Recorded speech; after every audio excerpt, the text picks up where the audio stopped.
আল্লাহর কাছে কোন বিষয়গুলো অপ্রিয়, আল্লাহর হাবিব সাল্লাল্লাহু আলাইহি সাল্লামের কাছে কোন বিষয়গুলো অপছন্দনীয়, আল্লাহ তাআলা কোন সব মানুষকে ভালোবাসেন না, পছন্দ করেন না, সে মানুষগুলোর তালিকাও আল্লাহর ভালোবাসার দাবিদারদের জানা থাকা উচিত। আল্লাহ যাদের অপছন্দ করেন তারা কোথায় যাবে? জান্নাতে না জাহান্নামে? আল্লাহর অপছন্দের মানুষগুলো কি জান্নাতে যাওয়ার সুযোগ আছে? আজ আমরা কোরআনে কারীম থেকে আল্লাহর অপছন্দনীয় মানুষগুলো কারা তাদের ব্যাপারে জানবো, এবং আজকের এই মাহফিলে যদি আমাদের কারোর মধ্যে সেই গুণটি থাকে, সেই দোষটি থাকে, সেই বদভ্যাসটি থাকে যেটার কারণে আল্লাহর অপছন্দনীয় মানুষের তালিকায়, আল্লাহর অপ্রিয় মানুষের তালিকায় আমার নাম চলে গেছে, তাহলে সেক্ষেত্রে আমরা দ্রুততার সাথে এই মাহফিলে বসেই তওবায়ে নাসুহা করে, খাঁটি অন্তরে তওবা করে এখান থেকে আমরা যাব যে ওই বদভ্যাসটা ত্যাগ করে আল্লাহর প্রিয় পাত্র হওয়ার চেষ্টা করব। ঠিক আছে তো ইনশাআল্লাহ? 6 নম্বর পারার একেবারে প্রথম আয়াত। এই আয়াতে আল্লাহ রাব্বুল আলামিনের অপছন্দনীয় মানুষদের অপছন্দনীয় কাজের কথা আল্লাহ তাআলা বলেছেন। সর্বপ্রথমে আমরা সেটিকে বলতে চাই। সেটা কি? সেটা হলো কোনো মন্দ কথা, কোনো খারাপ কথা, কোনো বাজে কথা, এটা যদি কেউ প্রকাশ করে বেড়ায়, এটা যদি বলে বেড়ায়, এটা বলে জাহির, যেটা যদি জাহির করে বেড়ায়, এটা যদি ছড়াছড়ি করে বেড়ায়, তো এটা আল্লাহ অপছন্দ করেন। কারণ কোনো খারাপ জিনিস যদি ছড়াছড়ি করা হয় তাতে সমাজে ভালো হয় না খারাপ হয়? একটা খারাপ জিনিস যখন খুব বেশি ছড়াছড়ি হয়, মানুষ সেটা চর্চা করে, গীবত শিকায়েতের মধ্যে ডুবে, পরনিন্দার মধ্যে ডুবে, মানুষ ধারণা করে এক লাইন জানলে তার সাথে আরো এক লাইন যোগ করে আরেকজনের চরিত্র হনন করে। এই জন্য মন্দ কোনো কিছু পেলেই সেটাকে ছড়াছড়ি করে বেড়ানো, এটা আল্লাহর অপছন্দনীয় কাজ। ফেসবুকের এই যুগে, সোশ্যাল মিডিয়ার এই যুগে, এমনকি অফলাইনেও চায়ের দোকানে বসে বসে মা বোনরা 2-4 জন একসাথে হলে কোনো একটা কিছু পাইলেই হলো, ওই তিলকে তাল বানায়া ওইটাকে রসিয়ে রসিয়ে আমরা গল্প করে করে ওই মন্দ জিনিসটা একজন থেকে আরেকজন, আরেকজন থেকে আরেকজন, এক চা দোকান থেকে আরেক চা দোকান, এক আইডি থেকে আরেক আইডি, প্রয়োজনে অপ্রয়োজনে, আমাদের কোনো জাতীয় স্বার্থ থাকুক বা না থাকুক, আমরা এই জাতীয় মন্দ জিনিস পেলে ছড়াছড়ি অনেকে করি কি করি না? আল্লাহ সুবহানাহু ওয়া তাআলা বলেছেন, লা ইউহিব্বুল্লাহুল জাহরা বিস-সুই মিনাল কাওলি ইল্লা মান যুলিম। যদি কেউ কোনো খারাপ কথা এটা সে চিৎকার চেঁচামেচি করে বলে বেড়ায়, প্রকাশ করে বেড়ায়, ঘোষণা দিয়ে বেড়ায়, এটার প্রচার করে বেড়ায়, তো আল্লাহ তাআলা এটা পছন্দ করেন না। নবী করিম সাল্লাল্লাহু আলাইহি সাল্লাম বলেছেন, তোমার কোন মুসলিম ভাই এমন কোন একটা ভেজালে, বিপদে, ঝামেলাতে পড়েছে যে তার ভুলের কারণে হয়তো মান-ইজ্জত যায় এমন একটা জায়গায় বেচারা পড়েছে, চিপায় পড়ে গেছে। এই সময় সে চায় সবাই তাকে যেন সহযোগিতা করে, সাহায্য করে, তার এই দোষটা নিয়ে যেন খুব বেশি বাড়াবাড়ি চর্চা করা করে যেন না হয়, সেটা চায়। ওই সময় যদি কোনো আল্লাহর বান্দা দাঁড়িয়ে ওই ব্যক্তির ইজ্জতকে বাঁচাবার চেষ্টা করে যে ভুলে হয়ে গেছে, অথবা এরকম জটিল কিছু না, বেচারাকে একটু তার সম্মানটাকে রক্ষা করার চেষ্টা করে, তাহলে সেক্ষেত্রে যে এই উদ্যোগ নিল একজনের ইজ্জতকে বাঁচাবার জন্য, এই বেচারাও, এই লোকটাও তার জীবনে কখনো যদি এরকম বিপদে পড়ে, তাহলে আল্লাহ সুবহানাহু ওয়া তাআলা তার ইজ্জতকে এইভাবে রক্ষা করবেন। নবী করিম সাল্লাল্লাহু আলাইহি ওয়াসাল্লাম বলেছেন, মান সাতারা মুসলিমা সাতারাল্লাহু লাহু ইয়াওমাল কিয়ামাহ। যে ব্যক্তি কোনো মুসলমানের দোষ গোপন করবে, কিয়ামতের ময়দানে মানব ইতিহাসের সকল সদস্য, আদম আলাইহিস সালাম থেকে নিয়ে কিয়ামত হওয়া পর্যন্ত আগত সকল মানুষ যখন উপস্থিত থাকবে, সবার সামনে ওই ব্যক্তির দোষটাকে আল্লাহ তাআলা ডেকে এনে গোপন করে দিবেন। তাহলে কিয়ামতের ময়দানে আল্লাহ যদি আমাদের দোষ গোপন না করে প্রতিটা দোষ যদি প্রকাশ করেন, এর চাইতে বড় শাস্তি, এর চাইতে বড় আযাব আর কি হতে পারে?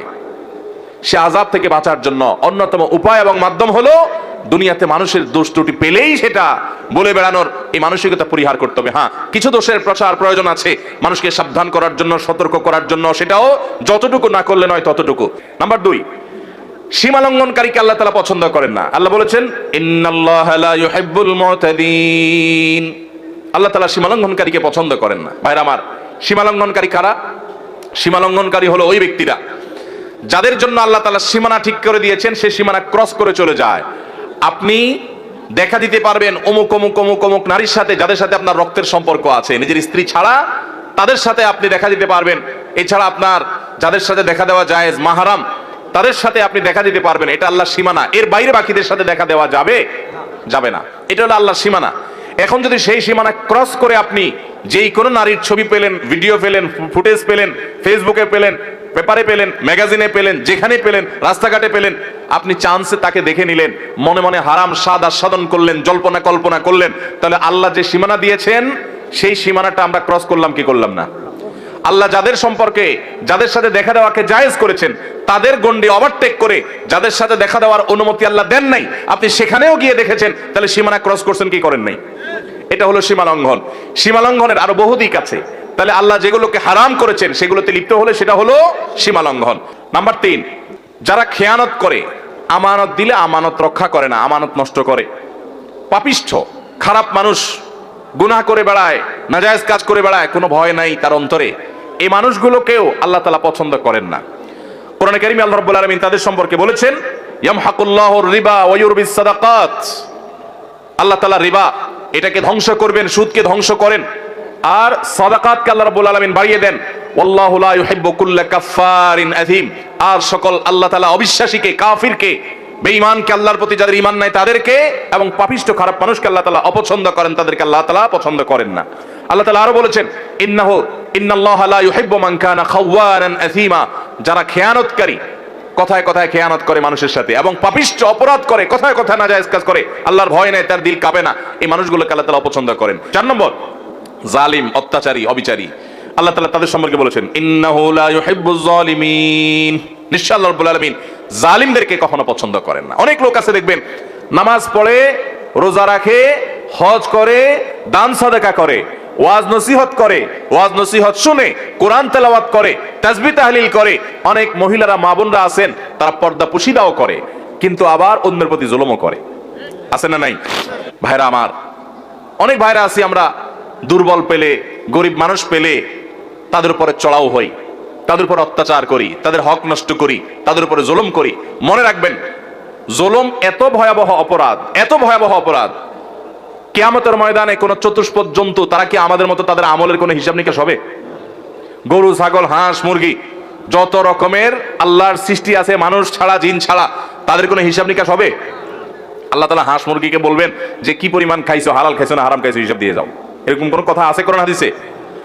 হাঁস মুরগি যদি আরেকজনের ঘরে যায়া তার প্লেট থেকে ভাত খেয়ে চলে আসে, কিয়ামতের ময়দানে আল্লাহ তাদেরকে জাহান্নামের শাস্তি দিবেন, এমন কোনো কথা আছে?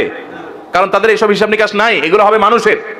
কিন্তু ভাইরা আমার, জুলুম এরকম একটা অপরাধ, এরকম একটা গুনাহ, জীবজন্তু, পশু পাখিরাও যদি একজন আরেকজনের প্রতি জুলুম করে, কিয়ামতের ময়দানে শুধু ওই একটা অপরাধের বিচার তাদের হবে। নাম্বার 5, অহংকারী, দাম্ভিক। অহংকারী মানুষকে আল্লাহ তাআলা অপছন্দ করেন। আল্লাহ তাআলা বলেছেন, ইন্নাল্লাহা লা ইউহিব্বু মান কানা মুখতালান ফখুরা। যারা গর্ব করে বেড়ায়, অহংকার করে বেড়ায়, এই মানুষগুলোকে আল্লাহ তাআলা পছন্দ করেন না। আল্লাহর ঘৃণিত, আল্লাহর অপছন্দনীয় মানুষেরা যারা অহংকার করে।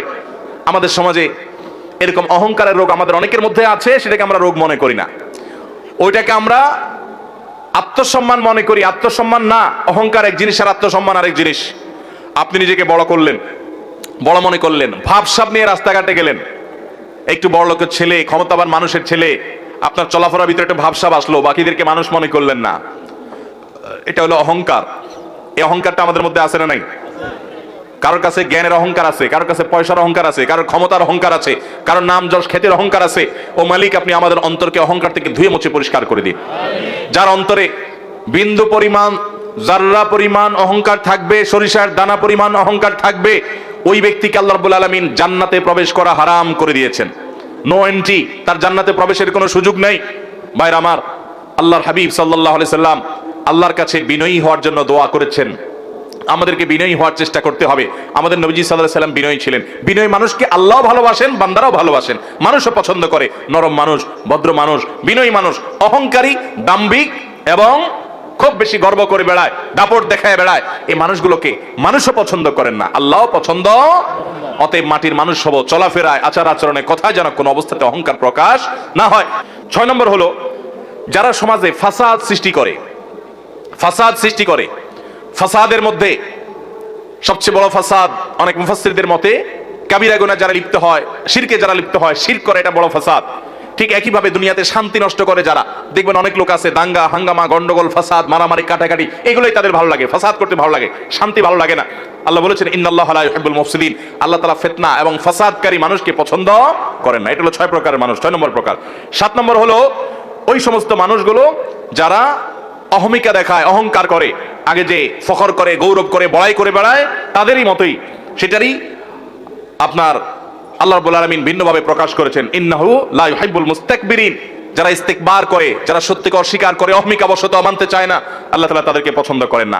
8 নম্বর হলো যারা দুনিয়া পেয়ে এত খুশি হয়ে যায় যে মনে হচ্ছে সে জান্নাত হাতের কাছে পেয়ে গেছে।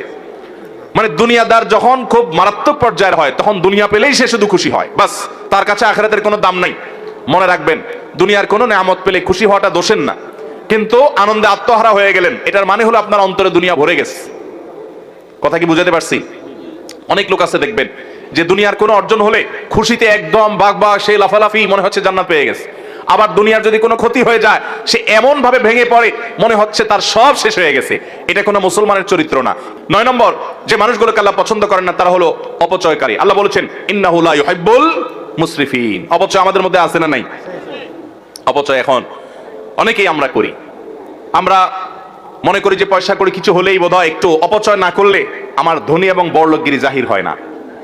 অথচ ইমানদার কখনো অপচয় করতে, আল্লাহ তাআলা কোরআনে কারিমে আমাদেরকে বলেছেন যে আল্লাহর নেককার বান্দাদের বৈশিষ্ট্য, ইবাদুর রহমানের বৈশিষ্ট্য হলো ওয়াল্লাযীনা ইযা আনফাকু লাম ইউসরিফু ওয়া লাম ইয়াকতুরু ওয়া কানা বাইনা যালিকা কাওয়ামা। আল্লাহর রহমানের বান্দা হলেন তারা যারা যখন খরচ করে না অপচয় করে, অপব্যয় করে না, তারা কৃপণতা করে। নবী করিম সাল্লাল্লাহু আলাইহি ওয়াসাল্লাম কৃপণতা থেকে পানা চেয়েছেন, আল্লাহুম্মা ইন্নী আউযু বিকা মিনাল বুখলি ওয়াল জুবন। আল্লাহ, আপনার কাছ থেকে আমি পানা চাই বখল থেকে, কৃপণতা থেকে। আল্লাহ রাব্বুল আলামিন আমাদেরকে মধ্যমপন্থী হওয়ার তৌফিক দান করুন। ব্যয়ের ক্ষেত্রে মধ্যম পন্থা অবলম্বন করতে হবে। অপচয় করা যাবে না, অপব্যয় করা যাবে না। এরপর 10 নম্বর যে মানুষগুলোকে আল্লাহ রাব্বুল আলামিন অপছন্দ করেন সেটি এসেছে নবী করিম সাল্লাল্লাহু আলাইহি ওয়াসাল্লামের হাদিসে। তিনি বলেছেন ইন্নাল্লাহা লা ইউহিব্বুল ফাহিশা ওয়াল মুতাফাহহিশ।